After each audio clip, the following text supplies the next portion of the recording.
Hey guys, it's Kim. Welcome back to another video. Thank you so much for clicking on today's video. Today I'm going to be talking about the next step in starting a budget. So this is great for any beginners out there or anyone that's really just trying to help improve their budget. So if you want to see what the next step is all about, go ahead and stay tuned. So the next step for budgeting is going to be all about eliminating unnecessary expenses. So you really want to break down your monthly expenses. In the previous steps, you've already looked at your expenses and the averages that you are spending each month. Then you're going to want to create a budget based around that. And then if you notice that you are overspending in certain categories, then you're going to want to take a look at any expenses that you can get rid of or maybe reduce. So first thing I would do is I would look at the easy things to get rid of. Those are going to be subscriptions. So anything like Apple Music, maybe even Spotify.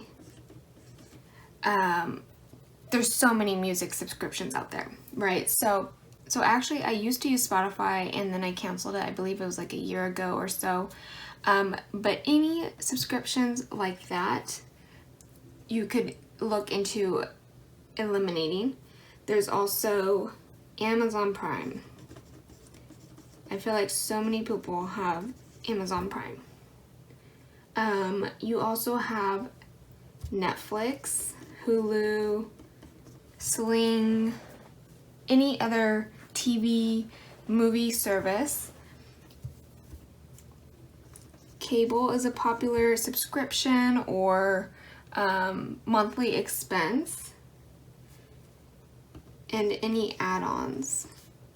So HBO, Cinemax, any of those, maybe some sports channels. Moving on to food, so if you get coffee from maybe Starbucks, Dunkin' Donuts, or shout out to my friend Megan here, Budget Queen. She likes Tim Hortons, so anything like that. You can also look at your takeout expenses, so that would include your lunches and dinners. And moving on to any miscellaneous expenses like makeup, clothes, home decor, anything that you really like to purchase, and phones.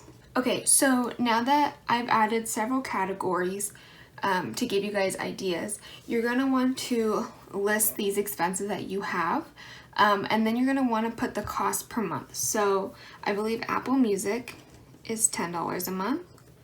Same with Spotify. Oops.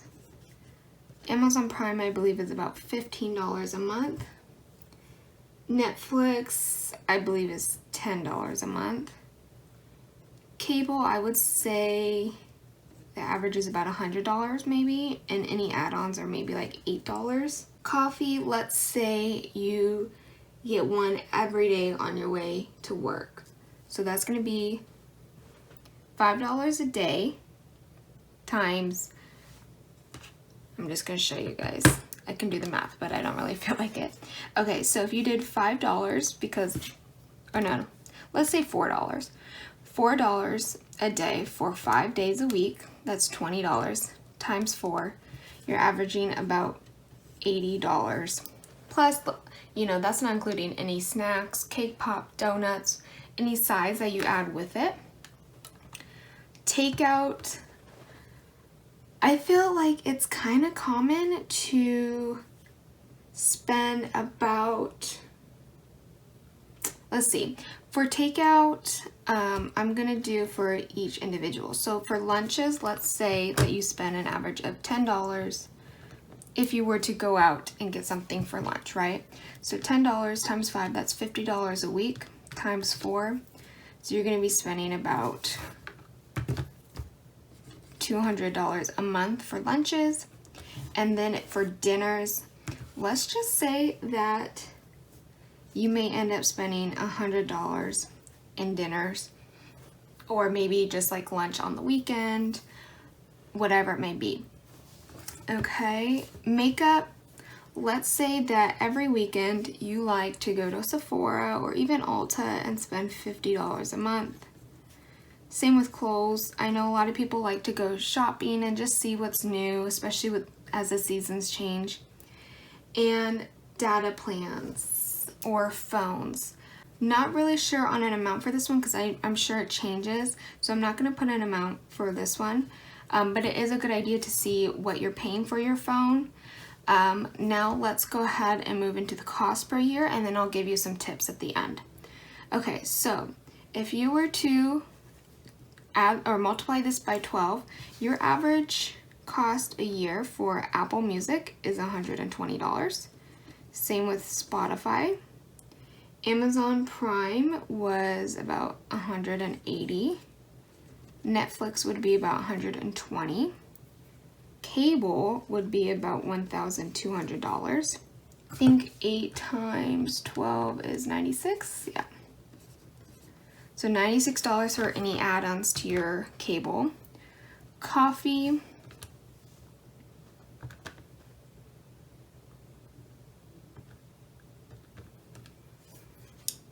That would be $960.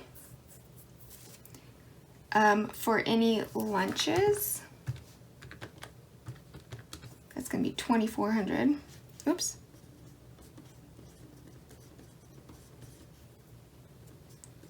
For dinners, about $1,200 a year.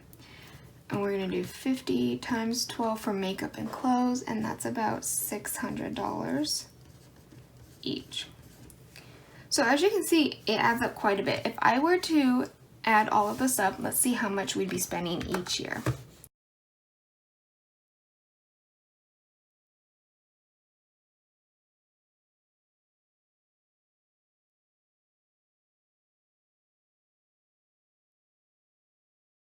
So that is equivalent to $7,596. Now, when I see this is almost the amount of loans I had starting at the beginning of the year in 2020. So basically I could have had it paid off if I had paid everything. So this really helps to see where your money is going. If you see the small expenses in your bank account every month, you may not think it's a big deal. But then when you multiply and see how much you're paying each year, the $120, that's a lot of money that you could be putting aside towards something else. Sinking funds, savings, investing, debt, even using it to travel or, anything. That's $120. But then if you have multiple subscriptions, you can see how fast that money adds up. And so I highly recommend you list all your expenses. Most of them are going to be subscriptions, as well as any unnecessary expenses, meaning like shopping, food expenses that are not related, groceries, takeout, anything like that. Okay, and then I highly recommend to put the cost per month and then multiply it by 12 to see how much you're paying a year. Then maybe I'm gonna start with some tips. So if you have any music subscriptions, right, try doing the free version.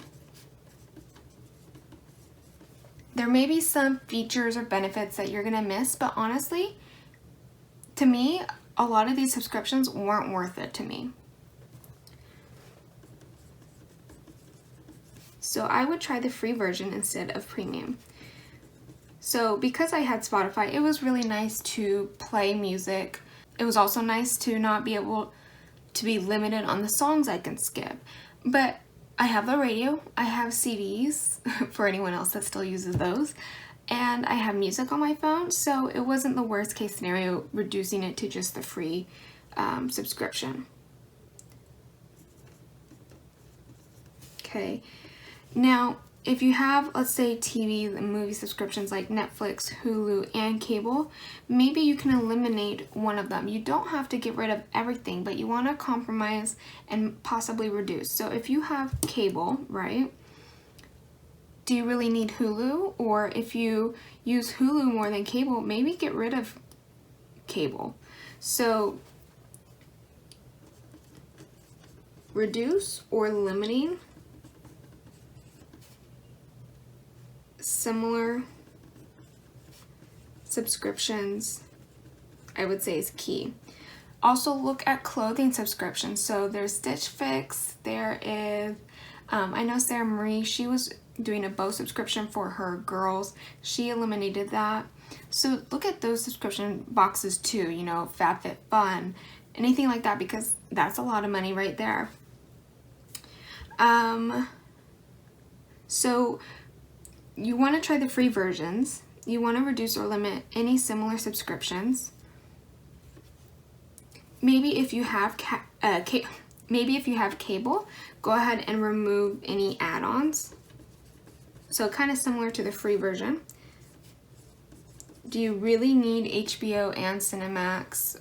Do you need both of them? Maybe, you know, you're married and he really wants a sports package. Maybe you can limit that. I'm not really sure with the sports. But I would see about removing any add-ons. Coffees, I would say reduce coffees or meals to 1 time a week. So instead of $20 a week, you'd be spending $4 a week. Maybe treat yourself on a Friday, or, you know, if you feel like Mondays are the worst days of your week, maybe start off the week with a coffee and a bagel. Same with takeout.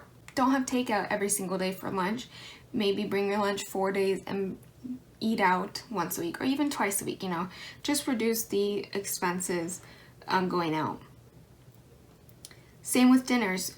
Purchasing your own groceries and meal planning is going to be the best. So meal prepping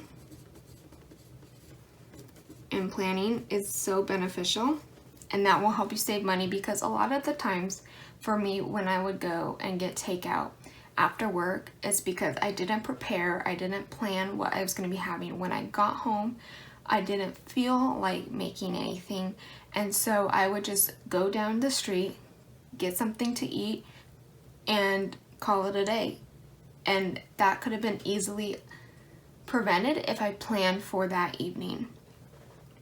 Okay, now any makeup or clothes or anything like that, I would go ahead and create a sinking fund.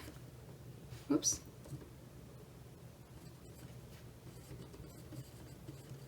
For those, and give yourself allowance.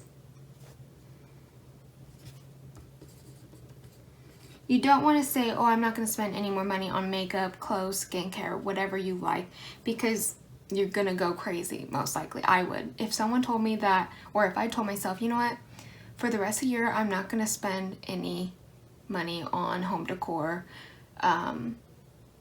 craft supplies, anything like that, I would go bonkers, especially if I saw a sale. So give yourself an allowance, create a sinking fund, and then if you see something you like, you know how much money you have to spend. If you want to spend all of the amount that's in your sinking fund, then go ahead. But if you see you only have $50 and you see a top that's $35, you know that you're only going to have $15. You may evaluate and see if it's really worth it. Before I add that,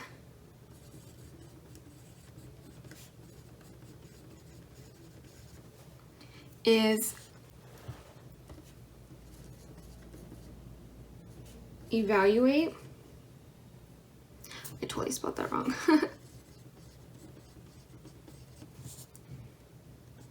Items or products and wait on it.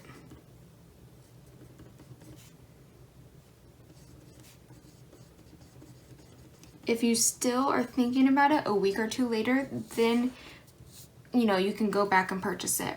A lot of the biggest expenses I feel like happen is when you see something and make a last minute purchase. So if you see a really cute top, right, you really like it, go home, think about it, see what you have in your closet, see if you have anything similar, see if you could see yourself with that shirt, or whatever it is. And then if you're still thinking about that shirt, then go ahead and go purchase it. Why not? Another thing is for your phones, I would either bundle plans. So when I worked at Old Navy, they had a discount for a phone service. And I had, coworkers that would put their other family members that they don't necessarily live with, but they would add it to their plan to save money. So they would create users, and it just helps reduce any costs. Also, look at reducing data. So do you really need unlimited data? If you use your phone for work and everything, then sure, you're gonna wanna probably use unlimited data. But if you only use your phone outside of work or school, then most likely you probably don't need unlimited data. Another thing for food is choosing generic brands over name brands. So many times, especially like if I'm looking at medication, the generic brands are going to be so much cheaper than the name brands. It's going to be the same exact ingredients, the same quantity, everything, but it's just cheaper because you're not choosing that brand. So definitely check out and research the generic brands versus the name brands that you use. I know some things, the name brands are going to be better, of course, but I guarantee you're going to be able to at least eliminate or choose some generic brands over name brands. The key to all of this is compromise, right? You don't need to say that you need to get rid of everything. Just compromise. If you have multiple subscriptions, reduce or limit those similar subscriptions to maybe, instead of 3, just to 1. Remove any add-ons. Alright, so hopefully that has given you guys better insight as far as how to eliminate unnecessary expenses, what really to look for, and any tips to help reduce these expenses. So once you do that and you find out the cost that you are spending every year for all of the expenses that you'd be eliminating, look at ways that you could be using this money that you'd be saving. I guarantee that not only will you try to come up with wiser ways to spend this money, but it will motivate you to find more ways to cut money. Once I started getting rid of unnecessary expenses and I saw how much I was able to put aside to my debt, I was trying to find any way to come up with more money and more expenses that I can get rid of that I don't need. So hopefully this helps. If it did, make sure you hit the like button. Let me know in the comments below if there's any unnecessary expenses that you are going to be planning on getting rid of, or that you did get rid of, and how much you've been able to save and what you've been able to put that money towards. Also, make sure to subscribe. I have so many more budgeting videos and tips for you guys, and I would love to share them with you guys. And I will see you guys in the next video. Thanks, guys.